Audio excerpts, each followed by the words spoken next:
Amigos y amigas, bienvenidos a una videoinformación más el día de hoy, 23 de abril del 2024. Y vamos a mostrar una entrevista que le hace Luis Cárdenas a Mario Maldonado, en donde revela en su libro que acaba de salir de Enrique Peña Nieto y nos cuenta los detalles de cómo se lograron los distintos encuentros con Peña Nieto en Madrid y en República Dominicana. Y durante los temas más espinosos durante su sexenio como presidente, diversas revelaciones que han sido motivo de muchos titulares de medios de comunicación vienen expuestos en este libro. Revelaciones como pláticas con el presidente López Obrador, advertencias que le hace respecto a algunos empresarios, el relato de cómo se vivió su visita de Donald Trump, las pugnas internas de su gabinete en su momento, la definición del candidato Pepe Mit para el PRI y el reconocimiento de que el presidente Andrés Manuel López Obrador sabía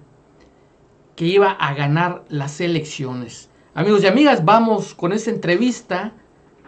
Vamos, que empezamos. Tuve la oportunidad de leerlo el fin de semana. Una lectura, digo, además ligera, muy intensa en cuestiones de lo que revelas políticamente, de estos encuentros que tuviste con el expresidente Enrique Peña Nieto. Y déjame empezar por ahí, Mario. Pues, ¿cómo lo hiciste? ¿Cómo lo encontraste? ¿Cómo lo convenciste, además, pues para que hablara contigo? Fíjate, la primera vez que nos vimos fue en julio del 2022. Previamente yo había tenido un contacto con él a través de un conocido y ahí fue donde me llamó la atención. Dije, a ver, se tendría que hacer un libro de Peña Nieto, pero no, digamos, ya toro pasado casi a mitad del actual sexenio. Sin las entrevistas de él, pues ya hubiera sonado redundante, pero con las entrevistas de él de primera voz, porque es un expresidente muy polémico, muy mediático. Me parece a mí un personaje muy interesante políticamente hablando, por lo que significa que él fue el que regresó al PRI, al gobierno federal, a la presidencia, después de 2 años de alternancia panista y de 70 o más de 70 años de hegemonía priista, pero además el que después la entregó a la izquierda, o le abrió la puerta a la izquierda a esta primera alternancia con López Obrador y Morena, y el exilio o el autoexilio que él se impuso, la relación con López Obrador, que finalmente también le ganó a López Obrador en el 2012. Sí, Y claro. luego le entregó, hay quien dice que hay un pacto implícito con el actual presidente para abrir la puerta a la izquierda morena, pero me parece por todo eso un personaje interesante, porque además él es del grupo Atlacomulco, este grupo político del Estado de México, que fue uno de los más poderosos por décadas en México, políticamente hablando, y él logró lo que ninguno del grupo Atlacomulco, de sus fundadores o de los que estuvieron desde el inicio, como el profesor Hank, ¿no? Carlos Hank, el mentor de Enrique Peña Nieto, Arturo Montiel también lo intentó, Emilio Choifet, y algunos otros que intentaron ser gobernadores y de ahí saltar a la presidencia de la República. Nadie lo logró más que él. Entonces, De hecho, para lo bien o para revelas mal, ahí. es un personaje interesante, relevante para la historia política reciente de México, y por eso me interesaba conocer de primera mano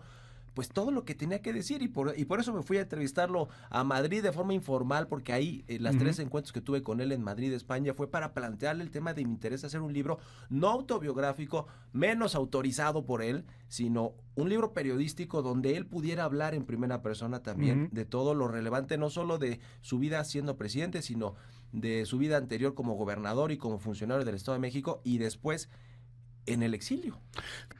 ¿Cómo es el Peña Nieto que ya no es presidente, Mario? ¿Cómo es el Peña Nieto que está ahora en el exilio, en la reflexión, como dices, a toro pasado, recordando lo que hizo bien, lo que hizo mal, muy alejado de la política, muy desconectado incluso? ¿Cómo es ese Peña Nieto? Yo lo veo así, justo un poco como lo narras, Luis, o lo percibí así en estas reuniones, como alguien que está solo en principio, que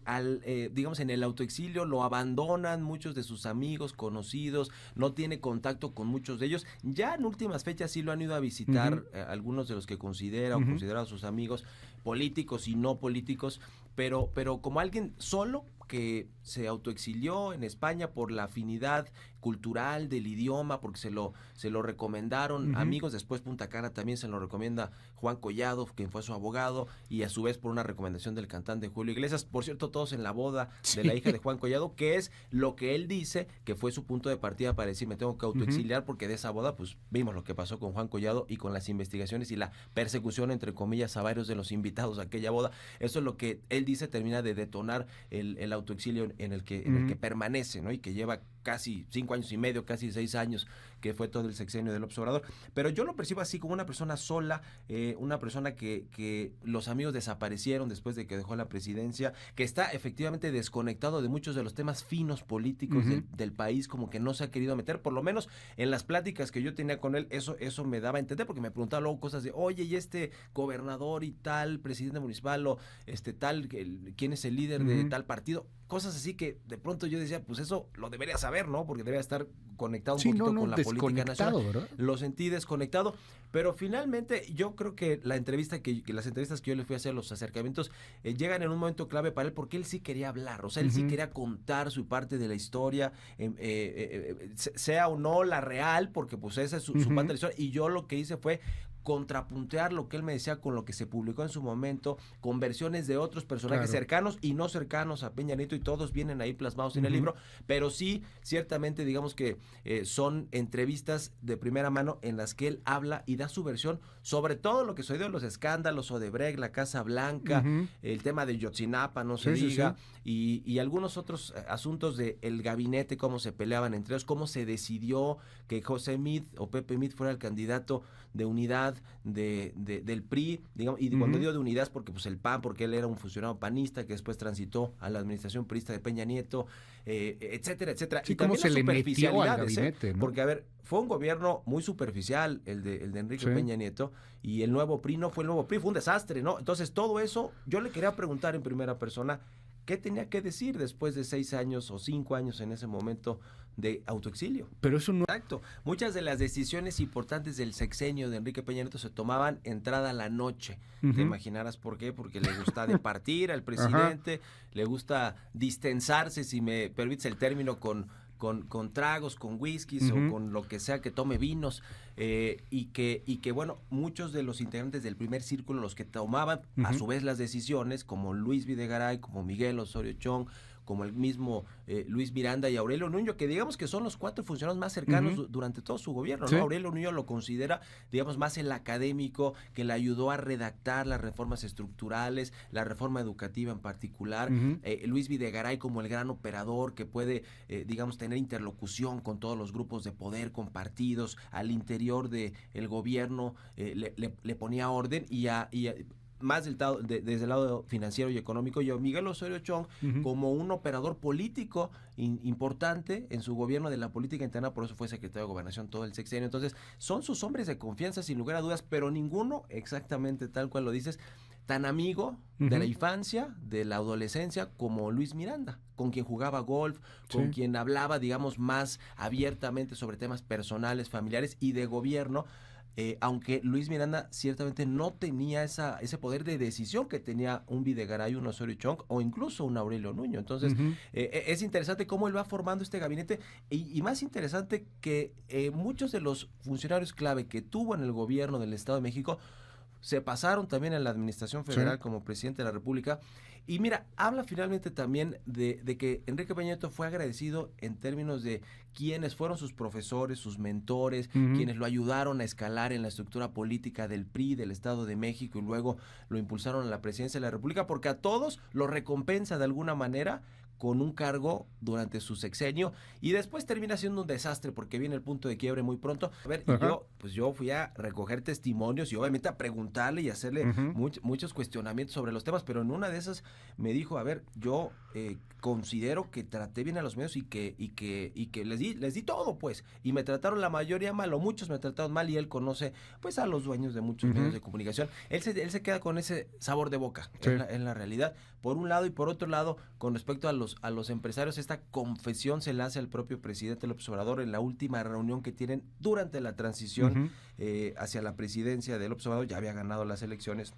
en su casa de Tlalpan, en su departamento, donde incluso hace una descripción muy puntual de que la esposa del presidente, Beatriz Gutiérrez Müller, se paraba y servía, y entonces él se ponía de pie también cada vez que se paraba a servir los platillos, y entonces, en fin, se toman unas fotos, y ahí le hace mucho énfasis el entonces presidente electo, López Obrador, de qué se tenía que cuidar, de qué recomendaciones le daba, y Peña Nieto le responde, bueno, es que usted es un animal político, o sea, usted tiene mucha experiencia, ¿yo qué le puedo decir? Si usted tiene tanta experiencia, le insiste mucho López Obrador, y él termina diciendo, bueno, a ver, si le tengo que dar una recomendación, es que quizá debería cuidarse de algunos empresarios, no de todos, pero de los que se dicen sus amigos de Monterrey. Y mira, estamos hablando del grupo de los 10 o del grupo Monterrey, que es poderosísimo en México, y después explica un poco por qué. Tenía que ver con unos candidatos que ellos supuestamente fueron a decirle que querían, que el presidente podía elegir a su candidato y que ellos lo iban a respetar, y terminó siendo el Bronco. Sí. Carlos Salinas, él reconoce que durante su presidencia se reunía a cenar con él, normalmente en Europa, en Madrid, en algún lugar, y que tenía una buena relación, pero no tan cercana. Después se vuelve más distante cuando están en problemas la gente cercana a Carlos Salinas, que estuvo en el gabinete de Enrique Peña Nieto, como Claudia Ruiz Massieu, como Emilio Lozoya, que su padre trabajó en el sexenio, en el gabinete de Carlos Salinas de Gortari, con el mismo Enrique de la Madrid y algunos otros integrantes. Después viene todo este tema de Nexium, que involucra al hijo de Carlos Salinas, a Emiliano Salinas Ocelli. Y en México se le da digamos, cobra una sonoridad impresionante mediáticamente hablando, y después aquí detienen a Kid Ranier, el jefe de toda esa secta. Puerto Vallarta, si no me equivoco. Sí, en Puerto Vallarta, y Luis Videgaray era el canciller en ese entonces, y le da expedita extradición a Estados Unidos y ayuda a detenerlo. Entonces hay como toda una elucubración sobre